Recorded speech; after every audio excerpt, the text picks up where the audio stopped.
భారతీయ ఆధ్యాత్మిక వైభవానికి సంబంధించిన పునాదులు ప్రాచీన కాలంలో కనిపిస్తాయి. ఎంతో మంది మహర్షుల కారణంగా ఆయా క్షేత్రాలకు పురాణ సంబంధమైన విశిష్టత చేకూరితే, మరెంతో మంది మహారాజుల కారణంగా ఆ క్షేత్రాలు చారిత్రకతను సంతరించుకున్నాయి. ఇక ఈ నేపథ్యంలోనే అటవీ ప్రాంతాల్లో కొండజాతుల వారి విశ్వాసానికి సంబంధించిన ప్రదేశాలు కూడా ఆధ్యాత్మిక కేంద్రాలుగా అలరారుతున్నాయి. అలా కేరళ కాసర్గఢ్ జిల్లాలోని ఆదూరులో వెలసిన వనదుర్గా పరమేశ్వరి సన్నిధానం ఈ వారం దివ్యక్షేత్రం.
కేరళ భూభాగాన్ని పరిశీలిస్తే భగవంతుడు ప్రత్యేకంగా సృష్టించిన ఒక వనభాగం మాదిరిగా కనిపిస్తుంది.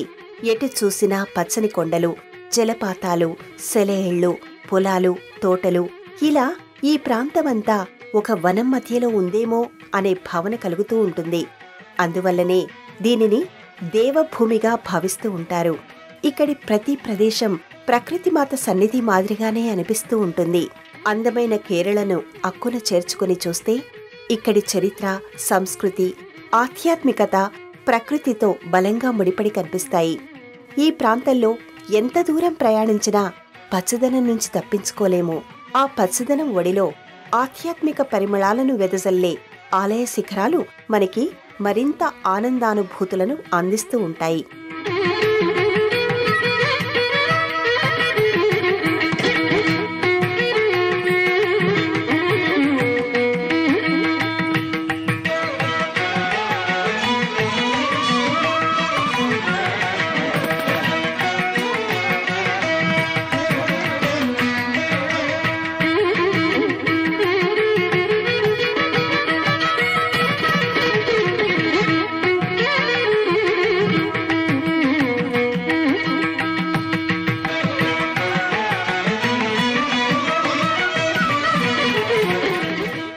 ఇక్కడి ఆలయాలు, పూజా విధానం అంతా కూడా సంప్రదాయంతో ముడిపడి సాగుతుంది. ప్రతి ఆలయం భగవంతుడి నిలయమే. అది ప్రశాంతత, పవిత్రత వెదజల్లే ప్రదేశమే. అలాంటి ఒక ఆహ్లాదకరమైన వాతావరణం సంప్రదాయాన్ని అనుసరించడం వల్లనే సాధ్యమవుతుంది. అలా తమ సాంప్రదాయాన్ని పాటించేవారిగా కేరళ ప్రజలు కనిపిస్తారు. ఆధ్యాత్మికపరమైన జీవన విధానానికి వాళ్ళు ఎంతో ప్రాధాన్యతను ఇస్తుంటారు. అందువల్లనే కేరళలోని ప్రాచీనమైన ఆలయాలు వైభవంతో వెలుగొందుతూ ఉంటాయి. ఈ నేలపై ప్రాచీన ఆలయానికి చెందిన శైవ, వైష్ణవ శక్తి క్షేత్రాలు ఎన్నో కనిపిస్తాయి.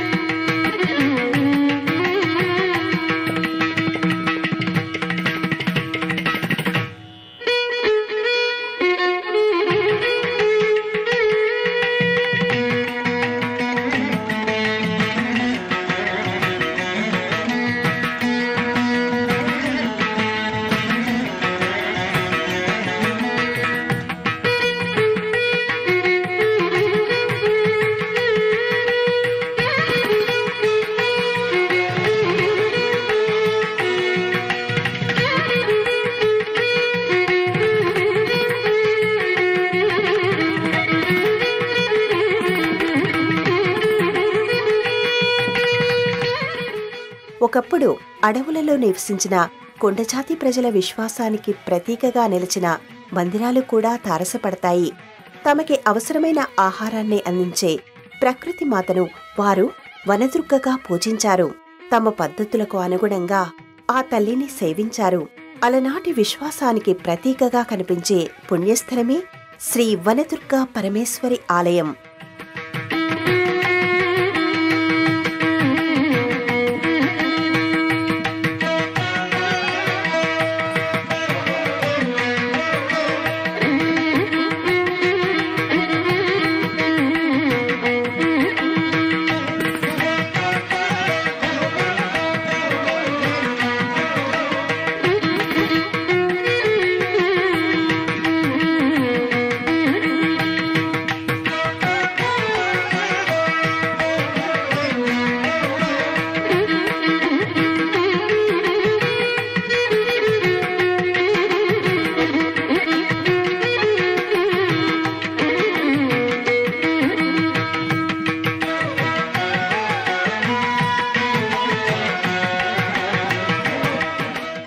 పార్వతీదేవిని ప్రకృతి మాతగా ఆరాధించడం అనాది కాలం నుంచి ఉంది. ఆ పార్వతీదేవి అమ్మవారి స్వరూపాన్నే వనదుర్గగా గిరిజనులు కొలుస్తూ వచ్చారు. అలా ఒకప్పుడు కొండజాతి ప్రజలచే పూజలందుకున్న వనదుర్గా ఆలయం ఇప్పుడు వనదుర్గా పరమేశ్వరి పేరుతో అలరారుతోంది. ఆదూర్ పరిధిలోని చంద్రగిరి నదీ తీరంలోని ఈ ఆలయం ఇప్పటికీ అటవీ ప్రాంతంలోనే విలసిల్లుతోంది.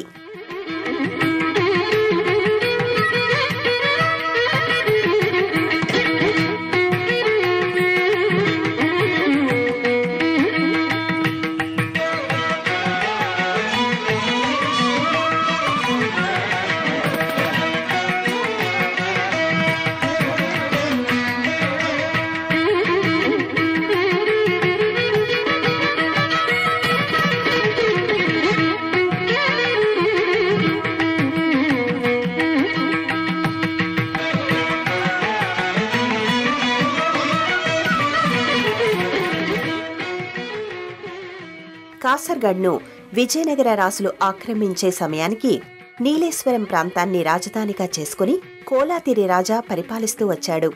విజయనగర రాజుల పాలనా ప్రభావం కూడా మనకి ఇక్కడ కనిపిస్తూ ఉంటుంది.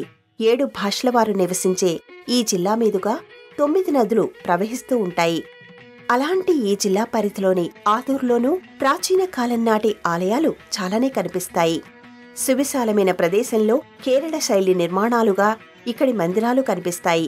పొడవైన గోడలు, పెంకుతో కూడిన పైకప్పు, చెక్కతో చేసిన నక్షీలతో ఈ మందిరాలు కనిపిస్తూ ఉంటాయి. ఆ నిర్మాణాల మధ్యలో ఇటీవల కాలంలో నిర్మించినట్టుగా అమ్మవారి మందిరం దర్శనమిస్తుంది. పునరుద్ధరణ కార్యక్రమంలో భాగంగా నిర్మితమైన మందిరం ఇది. అయితే అమ్మవారి అనుగ్రహానికి పాత్రమైన ఈ ప్రదేశానికి వందల సంవత్సరాల చరిత్ర ఉందనేది వాస్తవం.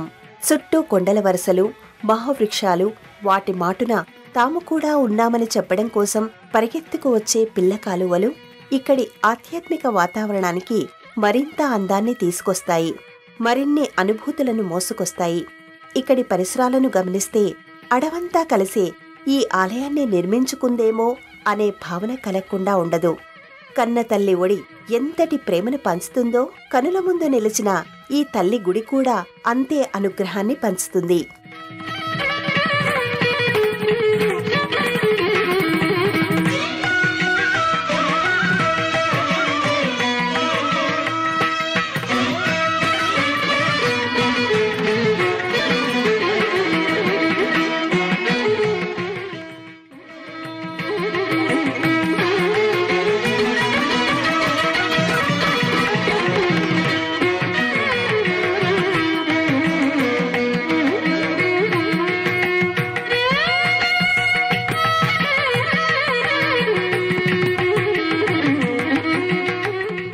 సువిశాలమైన ప్రదేశంలో ప్రధానంగా అమ్మవారి ఆలయం మధ్యలో దర్శనమిస్తూ ఉంటుంది.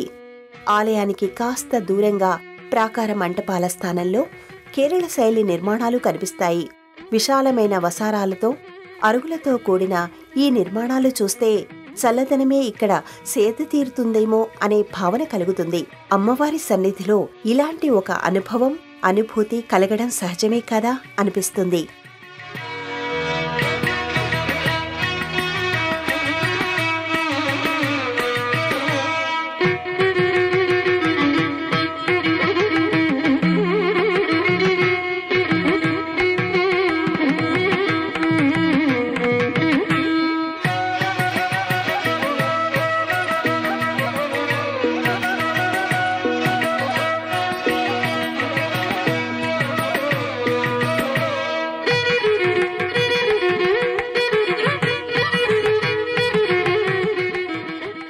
ప్రధానమైన ఆలయాన్ని ఈ మధ్యకాలంలో నిర్మించారు. అందంగా తీర్చిదిద్దిన ముఖమండపాన్ని కలుపుకొని ఈ ఆలయం కనిపిస్తుంది. ఆలయానికి ఎదురుగా ఒక మండపాన్ని కూడా నిర్మించారు. ఈ మండపం దగ్గర్నుంచే భక్తులు అమ్మవారిని దర్శించుకుంటూ ఉంటారు. తాము తీసుకెళ్లిన పూలు, పళ్ళు ఇక్కడి నుంచే సమర్పిస్తూ ఉంటారు. ప్రధానమైన మందిరంలో వనదుర్గా పరమేశ్వరి అమ్మవారి మూర్తి అలరారుతూ ఉంటుంది. అమ్మవారు చతుర్భుజిగా భక్తులకు దర్శనమిస్తూ ఉంటుంది. కుదురైన అమ్మవారి మూర్తి దివ్యమైన తేజస్సును వెదజల్లుతూ కనువిందు చేస్తుంది. అందంగా తీర్చిదిద్దిన ప్రభావళి మధ్యలో అమ్మవారు సుందరమైన రూపం మనోఫలకంపై అలా నిలచిపోతుందంతే. అమ్మవారి దర్శనం వల్ల ఆహార ధాన్యాలకు కొరత ఉండదని భక్తులు విశ్వసిస్తూ ఉంటారు. తొలినాళ్లలో ఈ ప్రాంతానికి చెందిన కొండజాతి ప్రజలు ఇక్కడ ఒక శిలను ఏర్పాటు చేసుకుని అమ్మవారిని వనదేవతగా భావిస్తూ ఆరాధించారు. తమ పోషణ, రక్షణ చూసేది అమ్మవారైనని విశ్వసించారు. ప్రకృతి వైపరీత్యాల నుంచి తమని కాపాడేది, వ్యాధుల బారి నుంచి తమని గట్టెక్కించేది ఆ తల్లేనని బలంగా నమ్ముతూ వచ్చారు. తమని ఒక కంట కనిపెట్టుకుంటూ వస్తున్నందుకు ఆ తల్లికి వేడుకలు జరిపించేవారు. అప్పట్లో ఇక్కడి కొండజాతి ప్రజలు అడవిలో తమకి లభించినది ఏదైనా ఆ తల్లి ఇచ్చిందేమోనని నమ్మేవారు. అందువల్ల వేడుకల సమయంలో ఆ తల్లికి కృతజ్ఞతగా ఆమెకి ఇష్టమైన పదార్థాలను సమర్పిస్తూ ఉండేవారు. కాలక్రమంలో ఆనాటి ప్రజలు పూజించిన శిలస్థానంలో అమ్మవారి మూర్తి వచ్చింది. అయితే ఇతర దేవతామూర్తులుగా భావిస్తూ అప్పట్లో వారు ప్రతిష్ఠించిన శిలలు ఇప్పటికీ అలాగే ఉన్నాయి.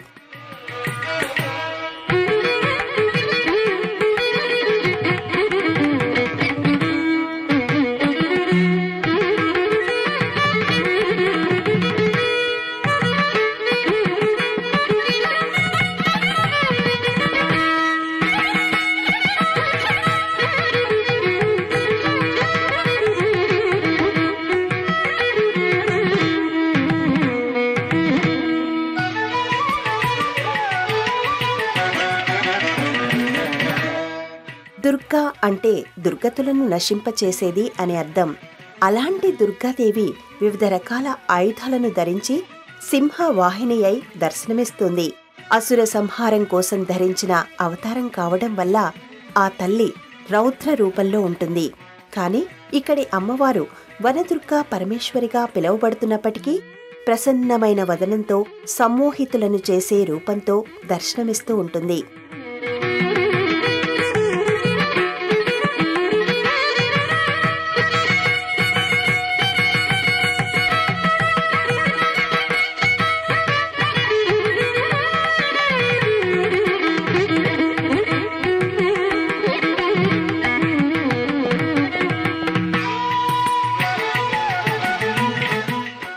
నవరాత్రి ఉత్సవాల్లో అమ్మవారిని చాలా ప్రాంతాల్లో శాకంబరీ దేవిగా అలంకరించి పూజిస్తూ ఉంటారు.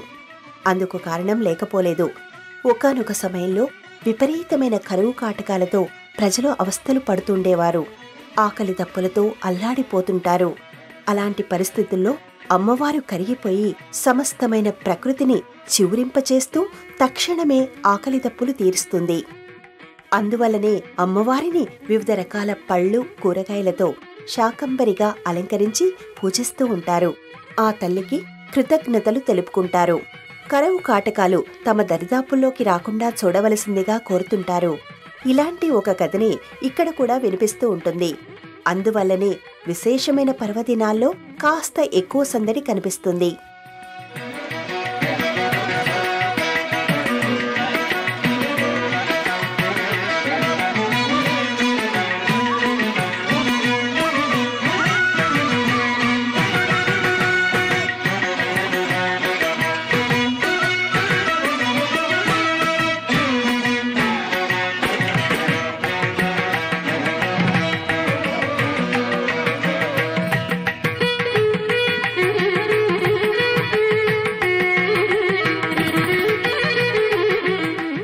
ప్రతి మంగళ, శుక్రవారాల్లో అమ్మవారిని దర్శించే మహిళా భక్తుల సంఖ్య ఎక్కువగా ఉంటుంది. అమ్మవారి దర్శనం సుఖ సంతోషాలను, సకల సౌభాగ్యాలను అందిస్తుందని భక్తులు బలంగా విశ్వసిస్తారు. వివాహం, సంతానం కోరుకునే వారికి అమ్మవారు వెంటనే అనుగ్రహిస్తుందని భావిస్తారు. అందువల్లనే ఆ తల్లికి భక్తి శ్రద్ధలతో నమస్కరించుకొని చీరసారెలు సమర్పిస్తూ ఉంటారు. అమ్మవారు వనదుర్గగా కేవలం శిలారూపంలో ఉన్నప్పటి కాలం నుంచే ఇక్కడ మరికొన్ని శిలలు పూజలందుకున్నట్టుగా తెలుస్తోంది. ఆ శిలలను కూడా మనం ఇక్కడే అమ్మవారి సన్నిధిలో చూడొచ్చు. ఒక్కో శిలను ఒక్కో దేవతామూర్తిగా భావన చేస్తూ పూజిస్తూ ఉంటారు. అలా ఇక్కడి శిలలను గణపతిగా, ధర్మశాస్త్రగా, మహాశివుడిగా, విష్ణుమూర్తిగా, నరసింహస్వామిగా ఆరాధిస్తూ ఉంటారు.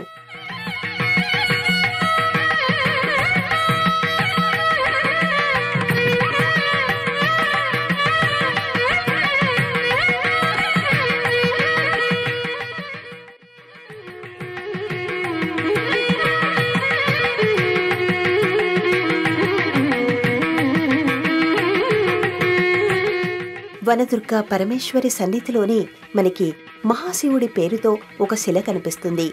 అమ్మవారి దర్శనం అనంతరం భక్తులు ఇక్కడి శివుడిని కూడా దర్శించుకుంటారు.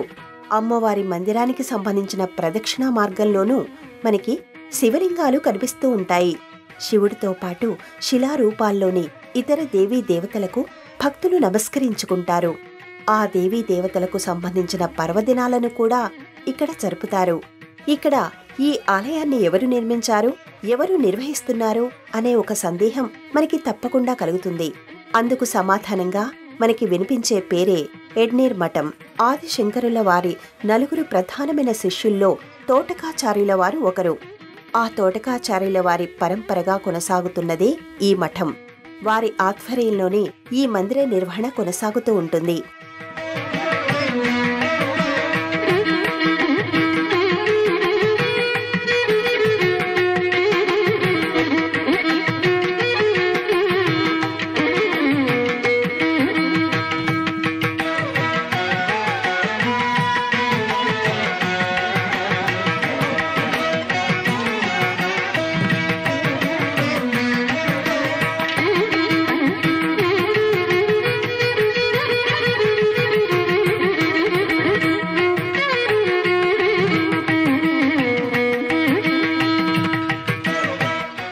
వనదుర్గా పరమేశ్వరి ఆలయానికి ఇక్కడి చంద్రగిరి నదిని దాటుకుంటూ రావలసి ఉంటుంది. దీనినే పెరుంపుళ, పయశ్విని మొదలైన పేర్లతో పిలుస్తూ ఉంటారు. జల్సూర్, చెంగల, కాసర్గఢ్, ఆదూరు మీదుగా ఈ నది ప్రవహిస్తూ చివరిలో అరేబియా మహాసముద్రంలో కలుస్తుంది. ఈ నదీ తీరంలోనూ ఎన్నో చెప్పుకోదగిన ఆలయాలు వెలుగొందుతున్నాయి. అలాంటి క్షేత్రాల జాబితాలో వనదుర్గా పరమేశ్వరి ఆలయం కూడా ఒకటి కావడం విశేషం. చాలా విశాలంగా, లోతుగా ఈ నది ప్రవహిస్తూ ఉంటుంది. వేసవి కాలంలో ఈ నదిలో నీరు అక్కడక్కడ మాత్రమే కనిపిస్తూ ఉంటుంది. అందువల్ల భక్తులు అవతల గట్టు నుంచి ఇవతల గట్టుకు నడిచి వచ్చేస్తూ ఉంటారు. వర్షాకాలంలో మాత్రం అందుకు ఎంత మాత్రం అవకాశం ఉండదు. ఆ సమయంలో ఈ నది చాలా ఉధృతంగా ప్రవహిస్తూ ఉంటుంది. చంద్రగిరి నదిపై కేబుల్ బ్రిడ్జిని నిర్మించారు. వర్షాకాలంలో నదిని దాటడానికి ఇంతకు మించిన మార్గం ఉండదు.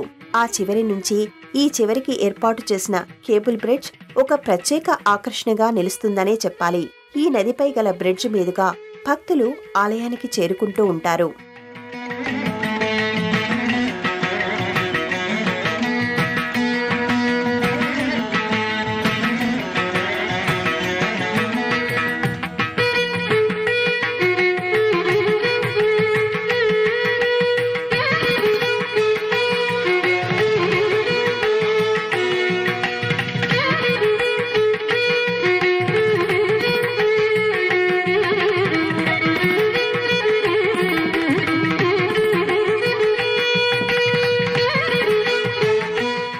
అనునిత్యం ఈ ఆలయం తలుపులను ఉదయం 6 గంటలకు తెరుస్తారు. అభిషేకాలు, అర్చనలు, హారతులు, నైవేద్యాల అనంతరం 11 గంటలకు తలుపులు మూస్తారు. తిరిగి సాయంత్రం 4 గంటల నుంచి 6:30 వరకు దర్శనానికి అనుమతి ఉంటుంది.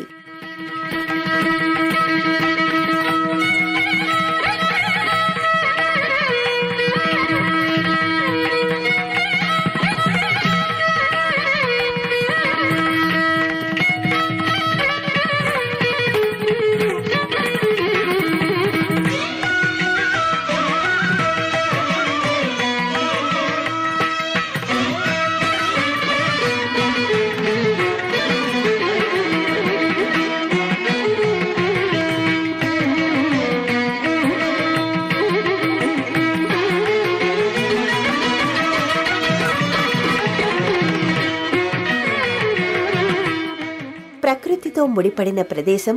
వందల ఏళ్లుగా అమ్మవారి పట్ల విశ్వాసానికి ఆనవాలుగా నిలిచిన ప్రదేశం. వనదేవతగా నిలిచి ఘనదేవతగా భక్తులను అనుగ్రహించే శక్తిస్థలం. చంద్రగిరి నదీ తీరంలో మనసు దోచుకునే పుణ్యక్షేత్రం. అలాంటి అమ్మవారి దర్శనం కోసం సాగే ప్రయాణం అడుగడుగునా ఆహ్లాదాన్ని పంచుతుంది, అందమైన జ్ఞాపకంగా మిగిలిపోతుంది.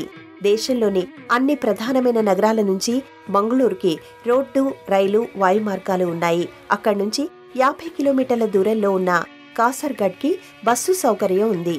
కాసర్గఢ్ నుంచి అటవీ ప్రాంతంలోని ఈ ఆలయానికి చేరుకోవడానికి స్థానిక వాహనాలు అందుబాటులో ఉన్నాయి.